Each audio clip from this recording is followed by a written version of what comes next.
नमस्कार दोस्तों, मैं हूं आपका होस्ट शैलेंद्र शर्मा। आप देख रहे हैं आपका अपना चैनल चंबिल वाला स्पोर्ट।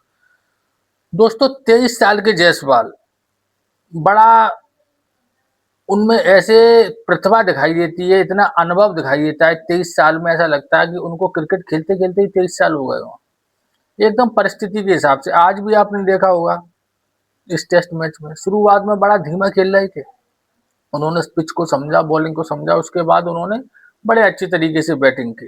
कई रिकॉर्ड उन्होंने बनाए। 23 साल की उम्र में चौथे नंबर के हाईएस्ट बन गए शतक लगाने वाले। 7 शतक लगा चुके हैं वो अभी तक 23 साल की उम्र में, और चौथे नंबर के प्लेयर हैं दोस्तों। अब इससे ऊपर अगर आप नाम देखोगे ना कि इनके ऊपर जो 3 नाम कौन है, तो चकित रह जाओगे, इतने महान महान खिलाड़ी हैं।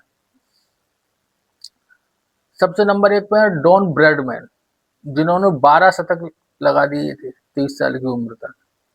उसके बाद है महान सचिन तेंदुलकर, उनके 11 शतक थे। अब आप उम्मीद लगाओ, सर गैरी सोवर्स, वेस्ट इंडीज के, उनके 9 शतक थे। और चौथे नंबर पे जायसवाल, इनके साथ और भी एक आध लोग हैं, ग्रीम स्मिथ वगैरह, लेकिन चौथे नंबर पे कि इन्होंने 23 साल की उम्र में 7 शतक लगा दिए। इससे आप उनकी प्रतिभा का अंदाजा लगाया जा सकता है कि वो कितने प्रतिभावान खिलाड़ी हैं।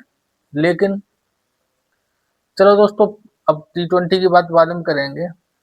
आप जी देखो, 7 शतक और 5 महाशतक है उसमें, यानी शतकों के बाप, बड़े शतक।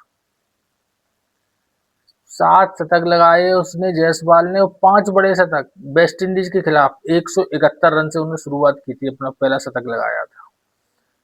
फिर विशाखापट्टनम पट्टनम में इंग्लैंड के खिलाफ 200 रन। फिर राजकोट में इंग्लैंड के खिलाफ 214 रन। ऑस्ट्रेलिया के खिलाफ ऑस्ट्रेलिया में 161 रन। और जो वेस्ट इंडीज के खिलाफ 173 रन।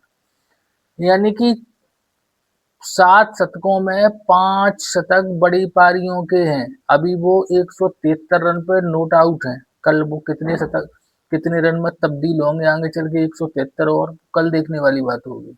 लेकिन अभी तक की बात करें अपन, तो 7 में 5 बड़े शतक, यानी कि, और इस तरीके के आप देखो तो जो महान महान सहवाग, तेंदुलकर, ऐसे ही लोग हैं द्रविड़, जो शतकों को बड़े शतकों में तब्दील कर लिया करते थे, कि अब आए हैं जायसवाल।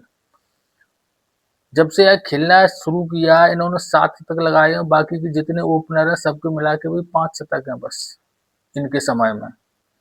तो आप अंदाज लगा सकते हो कि जायसवाल किस तरीके के प्लेयर हैं। टेस्ट में उनका कोई सानी नहीं है। जिस तरीके की वो बल्लेबाज करते हैं, कोई भी बॉलर हो, कोई भी पिच हो, कोई भी ग्राउंड हो, कोई भी मैदान हो, और कोई भी स्थिति हो, वो चाहे उस स्पीड में रन बना सकते हैं जितनी स्ट्राइक रेट से चाहे, और उन्होंने यह बात साबित भी किया है। इस टेस्ट मैच में देखो, शुरुआत में बड़ा धीमा खेल रहे थे, बड़ी बॉलें खाई उन्होंने, फिर उन्होंने एकदम गियर बदले और स्पीड बढ़ाते ही चले गए, और एक दिन में 173 रन पर नॉट आउट हैं अकेले जायसवाल। यानी कुल टोटल रन बने 318, और 171 रन है जायसवाल के। इससे आप अंदाज लगा सकते हैं कि जायसवाल किस तरीके के प्लेयर हैं। लेकिन अभी तक बीसीसीआई ने जायसवाल का उस तरीके से प्रयोग नहीं कर पा रहे हैं जिस तरीके के जायसवाल हैं, क्योंकि जायसवाल कोई अकेले टेस्ट प्लेयर तो है नहीं। T20 खेल रहे हैं, इंटरनेशनल में नहीं, लेकिन domestic T20, IPL, one day cricket सब में खेल रहे हैं। और उनकी प्रतिभा में तो कोई कमी है नहीं।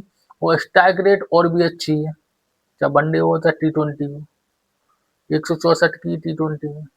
लेकिन बीसीसीआई स्वार्थ बस, भाई भतीजावाद के शिकार हैं। उस कारण से वो अभी तक ओडीआई में तो वो डेब्यू नहीं कर पाए हैं, और T20 में भी जिस तरीके से उनको एक परमानेंट ओपनर होना चाहिए था अभी तक, वो नहीं है। जिस तरीके से T20 में जबरदस्ती शुभमन गिल को प्रमोट किया गया ओपनिंग में रूप में, वो यह चीज दर्शाता है कि अभी जायसवाल का उतना सम्मान बीसीसीआई नहीं कर पा रही है जिसके वो हकदार हैं। और करती तो शुभमन गिल की अपेक्षा जायसवाल ओपनिंग कर रहे होते हैं T20 इंटरनेशनल में, और उन्होंने यह इस मैच में फिर साबित किया। और एशिया कप में आपने देखा होगा सुमन गिल कितनी अच्छी फॉर्म में रहे, कोई उनकी बड़ी पारी नहीं आई पूरे एशिया कप में, लेकिन उसके बावजूद भी उस तरीके का उनको महत्व नहीं दिया जा रहा ओडीआई और T20 में जायसवाल को, जिस तरीके के वो महान बल्लेबाजी की ओर बढ़ रहे हैं, जिस तरीके की वो इस उम्र में बैटिंग कर रहे हैं, वह एक महान बल्लेबाज के लक्षण उनमें दिखाई देते हैं। अब अगर उनको इसी तरीके से अगर बीसीसीआई सपोर्ट करे, जिस तरीके से सुमन गिल को कर रही है और प्रमोट कर रहे हैं, उस तरीके से अगर जायसवाल का समर्थन किया जाए तो जायसवाल बहुत आगे निकल सकते हैं। अब T20 में उनको लिया गया है, जो कि ऑस्ट्रेलिया टीम जा रही है उसमें वो है।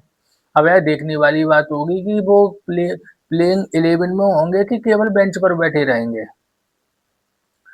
तो दोस्तों जायसवाल, मेरा तो यही मानना है कि भाई जायसवाल के संगे जिस तरीके के वो प्लेयर हैं उस तरीके से उनके साथ बीसीसीआई द्वारा व्यवहार नहीं किया जा रहा है। जिस तरीके से उनको प्रमोट करना चाहिए, उनको आगे बढ़ाना चाहिए, जिस तरीके से सुमन गिल को बढ़ाया जा रहा है, ठीक है सुमन गिल भी प्रतिभावान खिलाड़ी है, इसमें कोई शंका नहीं है, उन्होंने भी साबित किया है, लेकिन जायसवाल कोई उनसे कम भी नहीं है।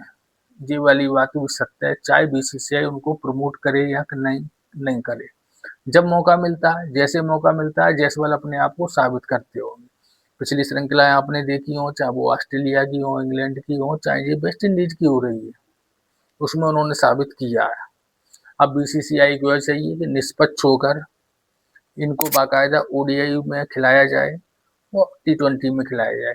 जी, यह बात तो आप मान ही सकते हो कि जायसवाल तीनों फॉर्मेटों के प्लेयर हैं। अगर हर्षित राणा तीनों फॉर्मेट खेल सकते हैं तो जायसवाल क्यों नहीं?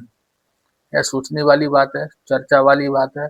ऐसे विषयों पर चर्चा होती रहेगी और होनी आवश्यक भी है। तो दोस्तों देखते हैं अब जायसवाल को क्या T20 में प्रमोट किया जाता है, खिलाया जाएगा कि केवल बेंच पे बैठा रह जाएगा। हाल फिलहाल तो कल यह देखेंगे अपन आज कि शतक लग चुका है, 173 रन बन चुके हैं उनके। क्या यह दोहरा शतक लगेगा कि 13 शतक की ओर बढ़ेंगे जायसवाल, क्योंकि अभी तक उनका कोई 13 शतक नहीं आया।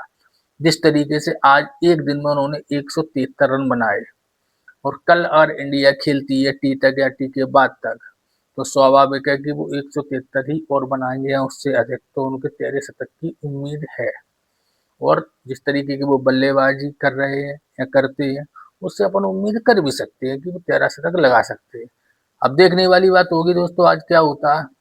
वीडियो अच्छा लगे तो लाइक करें और चैनल को सब्सक्राइब अवश्य करें। धन्यवाद।